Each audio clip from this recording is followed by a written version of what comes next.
আসসালামু আলাইকুম রহমতুল্লাহ বরকাত। প্রিয় নাগরিক সুরক্ষা মজলিসের সকল সদস্যগণকে এবং সোনামুড়াবাসীকে উদ্দেশ্য করে বলছি যে আপনারা নিশ্চয়ই অবগত আছেন, গত মঙ্গলবার পানিসাগর রোয়া জায়গার মধ্যে বিশ্ব হিন্দু পরিষদের আয়োজিত একটি মিছিলের মধ্যে আমাদের প্রিয় নবী হযরত মুহাম্মদ সাল্লাল্লাহু আলাইহি সাল্লামকে অপমানজনক স্লোগান দিয়ে এবং তারা মসজিদকে আক্রমণ করেছে এবং অনেকগুলো দোকানের মধ্যে অগ্নিসংযোগ করেছে। তারই প্রতিবাদে আমরা গতকালকে সোনামুড়ার বিভিন্ন সংগঠন মিলে একটা সিদ্ধান্ত করি যে আমরা আগামী শনিবার সোনামুড়া শহরের মধ্যে একটা প্রতিবাদী মিছিল করব,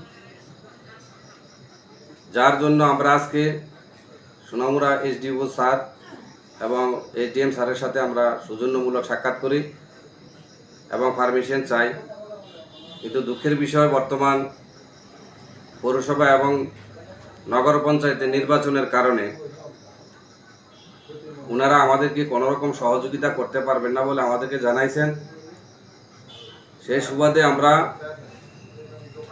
অত্যন্ত মর্মাহত এবং আমরা এই প্রোগ্রামকে, আগামী দিনের যে প্রোগ্রাম আমাদের ছিল সেটাকে আমরা বাতিল করেছি।